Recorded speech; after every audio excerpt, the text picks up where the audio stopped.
party orders the old 96er and finishes, everybody eats for free. How about you, Chet? People seem to like that. Yeah. I'll try it. Okay, great. Seriously, though, has anybody ever eaten one? No, not in my lifetime, no. Bon appetit. Oh, good God.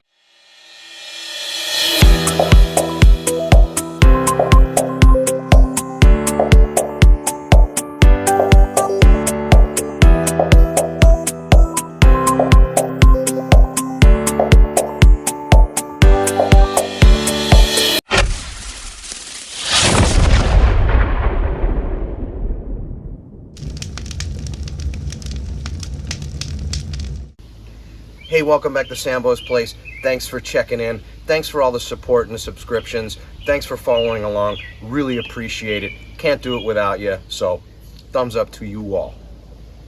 Okay, today's objective is we are going to do a comparison smoke. The last smoke that we did on our SmokeFire before it headed back to Weber was we did chuck roast burnt ends.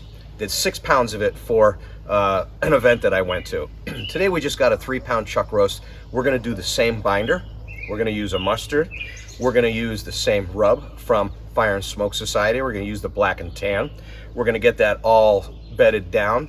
We're gonna use the same temperature. We're gonna use the same fuel. I'm not doing a mixture of charcoal with this one. This is just gonna be straight wood pellets.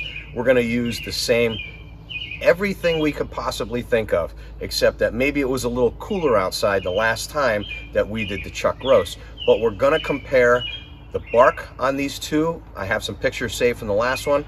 We're gonna compare the smoke signature taste, and we're gonna see if this new SearWood can definitely smoke as well as the SmokeFire did in the past. Let's get to it.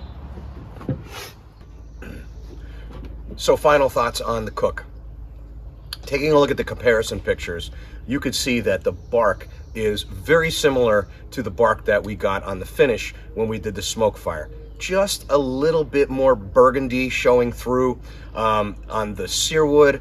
Not as heavy as a bark as it was on the SmokeFire. The cook time was approximately the same.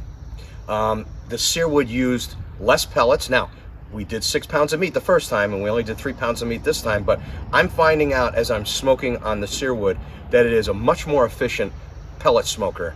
A lot less pellets are being used. Now, does that equate to less smoke in our cooks? I'm starting to think there is a little bit less smoke signature with the SearWood than there was with the SmokeFire.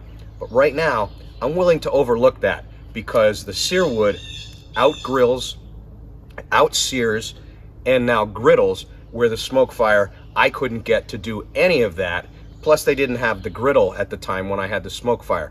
So we're looking at a much more versatile pit in terms of being the all-inclusive barbecuer in your backyard. Now, if you're looking for something to just smoke, well, there's plenty of smokers on the market to just achieve that goal.